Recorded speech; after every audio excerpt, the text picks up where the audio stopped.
Shalom encore une fois de plus. Alors je vais continuer la prêche toujours dans Éphésiens 6, 12. Mais cette fois-ci, je vais prendre le verset 13 au lieu du 12. Que je vais continuer à lire et ensuite je vais expliquer. Amen. Je vais lire pour la gloire de Dieu. C'est pourquoi prenez toute arme de Dieu afin de pouvoir résister dans les jours mauvais et tenir ferme après avoir surmonté. Je vais relire. C'est pas facile, mais je vais y arriver. C'est pourquoi prenez toute arme de Dieu afin de pouvoir résister dans les jours mauvais et tenir ferme après avoir tout surmonté. Amen. Alors, le Seigneur, je vais noter. Le Seigneur parle ici encore une fois, alléluia, des armes de ses armes. Alors, si on veut regarder les armes de Dieu, ça c'est ta façon de prier, ta façon de lire la Bible et de mettre en pratique, ta façon de t'entretenir avec le Seigneur. Parce que si tu te décides de suivre le Seigneur, tu vas aussi te décider d'être connecté à lui à travers son Saint-Esprit.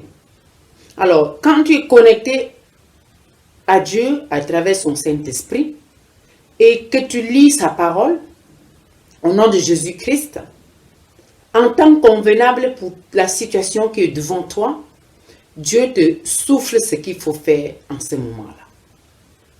Parce que le chrétien ne doit pas se mettre à se lever et prendre les armes, par exemple comme un couteau, comme une flèche et marcher avec pour bagarrer. Non, non. Tes armes ici, ton arme ici, c'est le Saint-Esprit, c'est la parole de Dieu. Alors, je prends par exemple un petit exemple. Quand tu veux faire une prière de délivrance, par exemple, parce que dans Éphésiens 6, verset 12, on parlait des principautés, on parlait des démons qui sont dans les lieux célestes.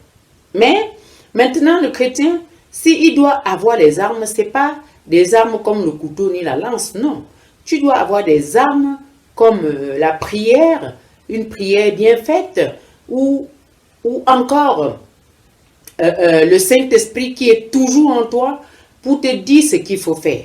Par exemple, tu pries pour quelqu'un, par exemple, par rapport à une maladie, parce que cette personne souffre. Alors, quand cette personne souffre là, le Seigneur va donc, en ce moment-là, si tu veux prier pour la personne, tu dois lui imposer les mains. Et l'imposition de main, ce n'est pas automatique. Tu dois d'abord être sûr que le Seigneur est avec toi. Et comme tu es sûr que le Seigneur est avec toi, cette personne souffre. Donc, maintenant, tu dois utiliser les armes que le Seigneur t'a données dans sa parole ou le Saint-Esprit t'a soufflé pour pouvoir toucher la personne au nom de Jésus et la personne guérie. Par exemple, ces armes, c'est quoi exactement?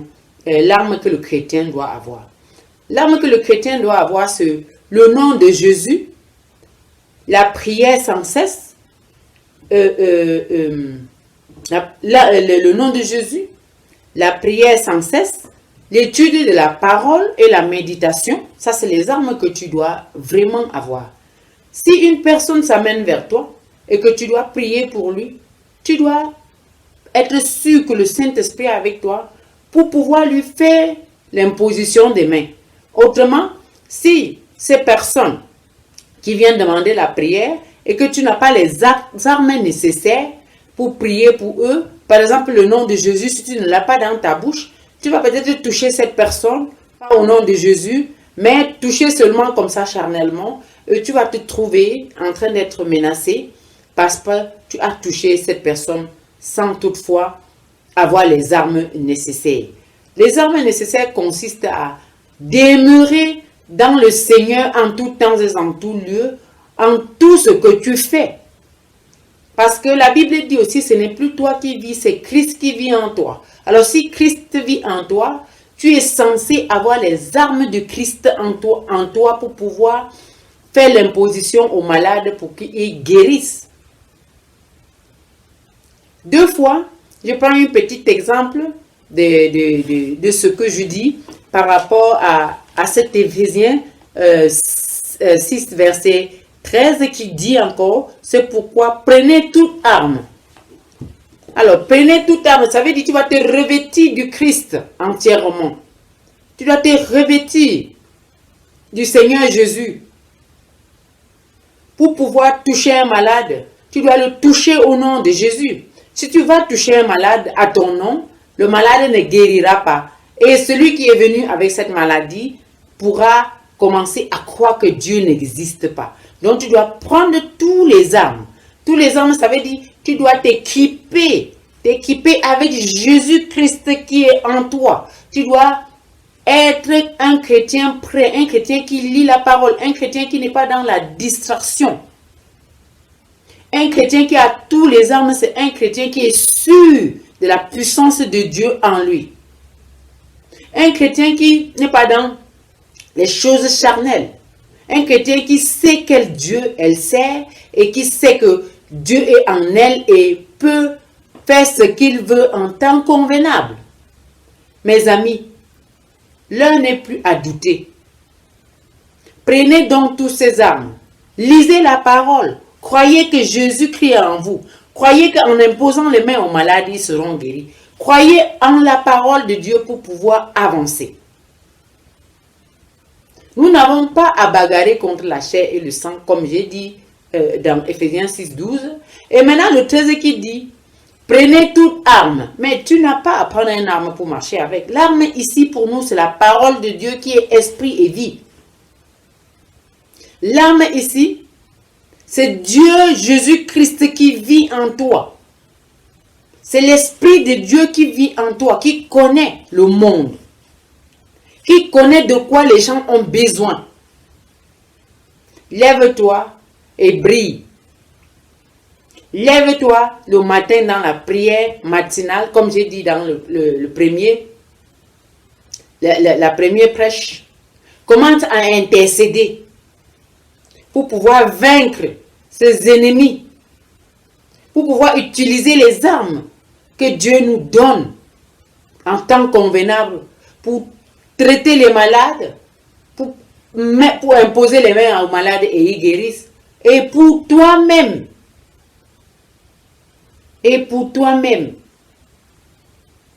équipe-toi en lisant la parole de Dieu.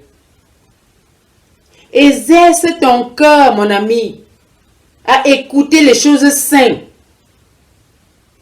Lève-toi comme un vaillant guerrier. Dirige ton regard vers le Seigneur Jésus, vers le roi des rois à travers le testament qu'il t'a laissé, qui est la parole de Dieu. Coopère avec le Saint-Esprit, qui est l'Esprit de Dieu, pour pouvoir marcher dans la sainteté et dans la crainte de Dieu. Tu ne peux pas vaincre les principautés si toi, tu n'as pas les armes avec toi. Et les armes ici, je répète, c'est le Saint-Esprit et Jésus lui-même qui est en toi. Lève-toi, brille. Le Seigneur t'a chargé pour faire le travail. Tu peux faire ce travail au nom puissant de Jésus. Lève-toi et intercède pour les nations. Intercède pour ton quartier. Intercède pour ta ville. Intercède pour ceux que tu ne connais même pas. Demande au Saint-Esprit qu'est-ce que tu peux faire. Le Saint-Esprit sait ce que tu peux faire. Guide tes pas. Guide tes pas vers la parole de Dieu. Car la parole de Dieu est une lampe à nos pieds et une lumière sur notre sentier. Dieu veut que tu sois un vaillant guerrier avec les armes que lui va te donner à travers le Saint-Esprit qui vit en toi. Lis la parole de Dieu. Mets-les en pratique. Tu guériras les malades. Ça, c'est sûr. Lève-toi, brille. Exhorte les autres personnes qui sont autour de toi, qui n'ont pas la même force que tu as. Lève-toi. Prie sans cesse. Résiste à des tentations de ce monde. Résiste aux choses mauvaises. Mets ta confiance en l'Éternel, car il est réel et il est vivant en toi.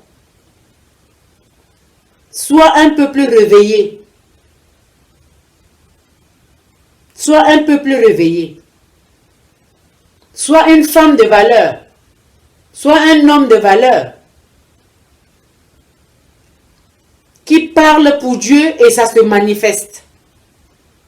Tu es capable. Ne te décourage plus. Lis la parole, mets-le en pratique. Dis ce que Dieu a fait pour toi. Témoigne sa grandeur.